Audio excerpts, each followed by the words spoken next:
Welcome to Movie Caps. Today I will show you a crime, drama, thriller film from 2009 titled Law Abiding Citizen. Spoilers ahead. Watch out and take care. Clyde is a tinkerer. His daughter has followed in his footsteps and made a bracelet for him and is now... Guys. Spoiler ahead one more time. If you don't want to get spoiled about these movies and you want to watch them on your own, okay, then you should stop watching. I'm not kidding. You should literally stop watching and not watch this movie called Law Abiding Citizen if you want to watch the movie.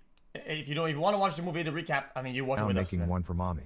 Clyde's wife asks him to open the door. When he does, he is knocked down and two burglars enter the house. They tie Clyde's hands and rob the house. One of the burglars, Darby, says, "You can't fight fate," and stabs Clyde. Darby's accomplice, Rupert, tries to get out, but is only told to shut up. Clyde is forced to witness the rape and murder of his wife, and when his young daughter shows up, she is not exempt from this fate either. Career-minded prosecutor Nick talks to his colleague about the Clyde case. The matter got out of hand last night because a judge ruled that DNA from the crime scene was inadmissible. He decided to take a plea deal rather than go to trial with the case. He's not taking any chances, saying some justice is better than no justice at all.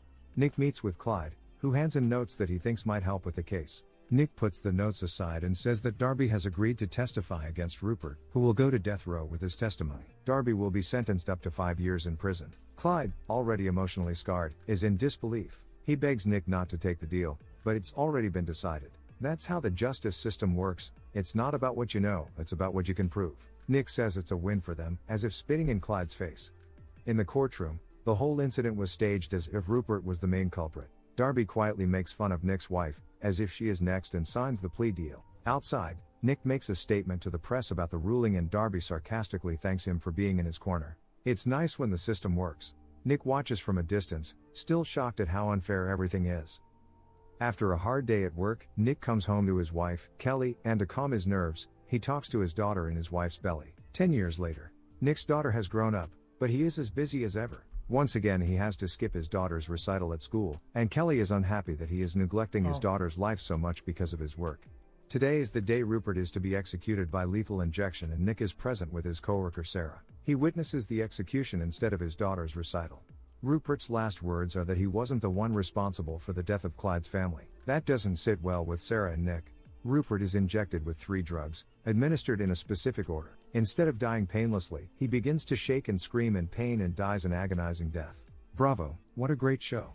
The warden explains that they are not responsible for the man's agony. It has never happened before. A policeman arrives and hands the prosecutors a bottle with the phrase "Can't fight fate" written on it. Nick recognizes this phrase, and the police look into Darby and find his whereabouts. At Darby's, who is sniffing flour, he receives a call. The voice is muffled and tells everything there is to know about it. Darby becomes paranoid. The voice tells him to look out the window. He sees police approaching him from all sides. Darby rushes outside and fires a few shots at police cars. He gets another call from the muffled voice. Guys, the videos chat not to get demonetized. The videos on YouTube get demonetized. They have certain words and keywords, but he uses the R word earlier, right?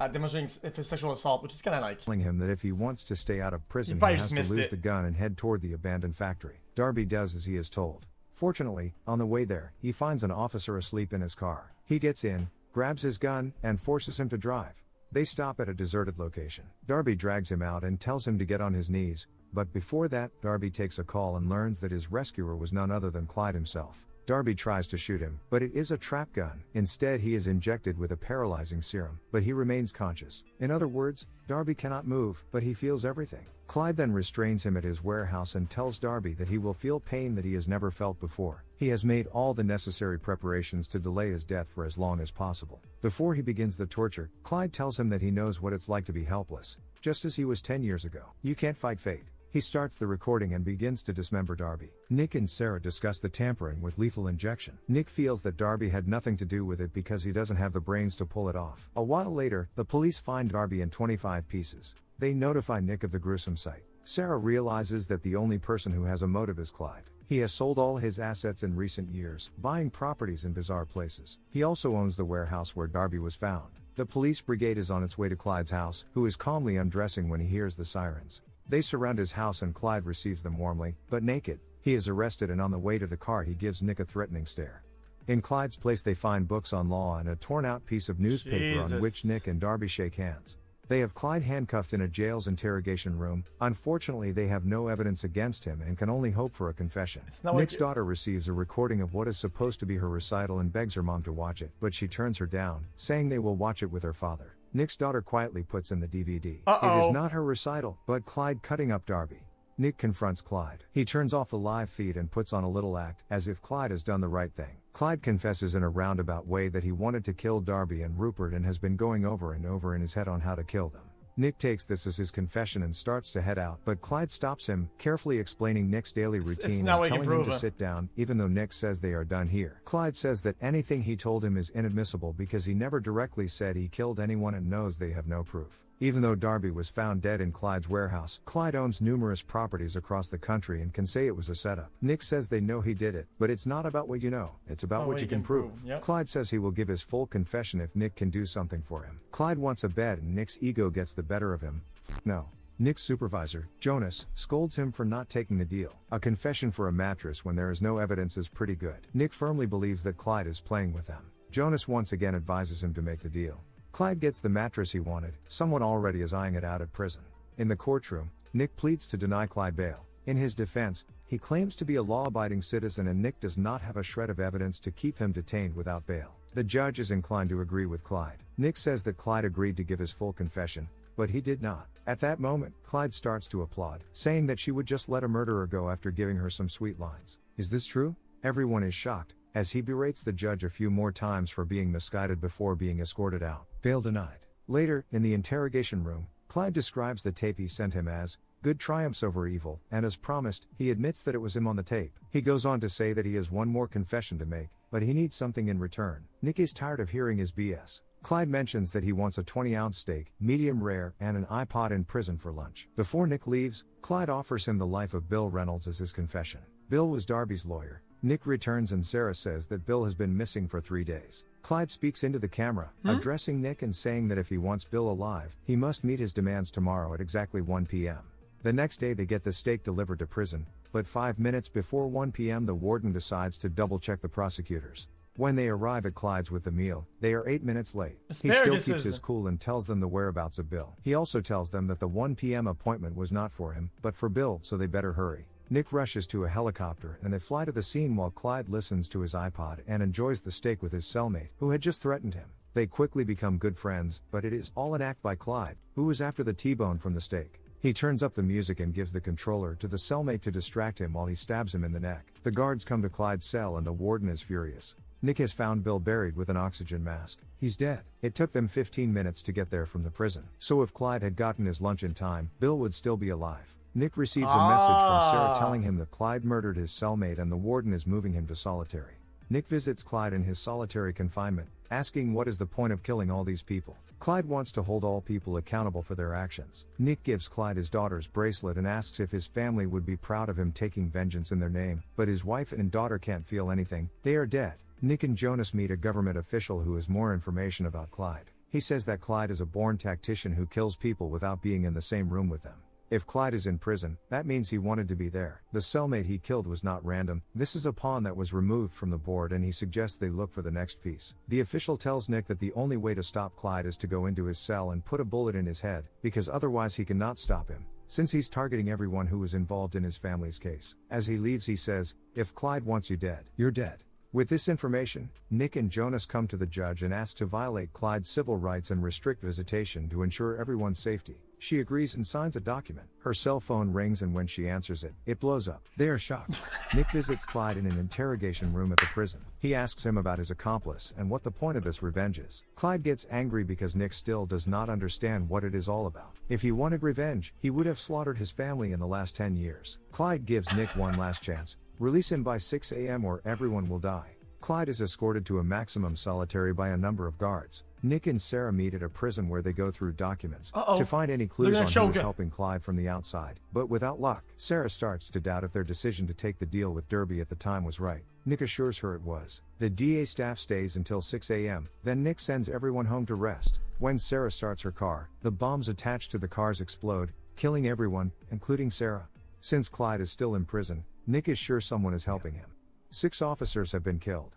Nick and Jonas meet the mayor, who cannot imagine how one arrested man can do so much damage. She appoints the 2 security guards. Nick sends his family to a safe place and calls it a vacation. No credit cards or cell phones, nothing that could give away their location. When Nick comes back inside, he notices the framed newspaper article, which plot twist, he has a twin brother.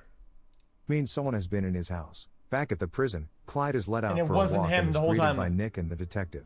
Out of anger, Nick beats Clyde, who only says that it's good that he's angry, he's just warming up. The detective pulls a gun, but Nick stops him. Clyde says that what Nick is going to witness will be biblical. At Sarah's funeral, Jones thinks they brought this on themselves, but Nick still believes they did the right thing, but is beginning to doubt himself. As they drive away, a man in black clothing is controlling a military drone armed with a machine gun, a EMP and rocket launcher. He disables the cars and they come to a stop. Jonas' car is riddled with anti-tank rounds, and to make sure Jonas is done for, he blows up the car. The mayor cannot believe Nick let this go on for so long. She wants to fire him, but to reduce media pressure on her, she appoints him as the new district attorney. The mayor of Philadelphia has issued an emergency order to lock down the entire city. No one is allowed to move unrestricted in the city. Nick receives an email from Sarah's contact. It's about real estate that Clyde bought. He finds all the property sold in Philadelphia in the last 10 years and compares the amounts. Nick finds out that Clyde owns a small garage, not far from the prison. He and the detective meet to check out the garage. They find a hole in the floor. It is a tunnel that Clyde dug that goes directly under the prison. Clyde made an entrance into every single cell. That's why he killed his cellmate. That was his plan all along. The detective checks Clyde's cell, but he's not there. Disguised as a janitor, Clyde gets past security and into City Hall through a light check. The detective and Nick find that Clyde has cameras everywhere, even in Nick's house, and a quote from von Clausewitz about the center of gravity, in this case, City Hall. Clyde plants napalm bomb to kill Mayor, who will soon hold a security meeting. Nick and the detective arrive soon after. As a precaution, they must proceed quietly so as not to alert Clyde that they are onto him. They notice Clyde's cart on the 5th floor, just below the conference room. They find a suitcase, which they suspect is the bomb. It's a bait the whole bomb time. squad man opens the suitcase and says the bomb is activated by cell phone and could go off at any moment. Some agents assigned to monitor Clyde's warehouse notice him pull up and notify Nick. Clyde goes to his equipment in the tunnel and watches as the meeting begins. He grabs his cell phone and climbs to his cell. In his cell, Clyde is startled by Nick. He has a gun and asks Clyde to do the right thing, giving him a way out. Clyde asks if he is here to make one last deal. Nick says he's finally learned what Clyde has been trying to tell him all along: I do not make deals with murderers. Nick tells him not to do it, that it's a decision he'll have to live with for the rest of his life. Clyde says he's sorry and calls the number. Nick leaves and says that by the rest of his life he meant about 25 seconds as the detective locks his tunnel door. Nick has placed the suitcase with the bomb under Clyde's bed. He looks at his daughter's bracelet one last time before his cell bursts into flames and blows up. No! The end. What? Thank you for watching. Subscribe if you'd like to see more videos like this. What? Yeah, you know what I hate? You know what I hate? These fucking writers are always so self-righteous. They will not let somebody who takes revenge win, ever. The one who goes hardcore against the suckers and goes a little bit too far, right? Always gets smoked somehow. Oh, no. You don't get to have revenge. No, you don't get that. We don't show that to the public. People who get revenge, they don't win. Fuck is that, man? Fuck is that? Why didn't the bomb kill fucking 80 million people? Why not?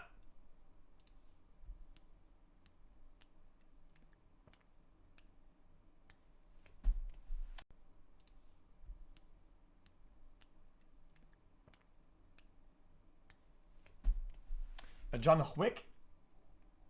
Also, kind of ironic that for his scene at the beginning, for his crime scene, little investigation, no, we can't prove it. But whenever it's him taking revenge, SWAT team, helicopter, infrared, fucking military-grade equipment going to his house, fucking massive, all around the walls with EMP blast coming through. Like, what the fuck is that, man? Well, where was all this bullshit when it was time to help him to get his case, man? Fucking dumb shit. Dumb fuck. It's only a movie after all, man. Why am I so upset? I don't fucking know. Let's watch something else. Welcome back to Movie Recaps.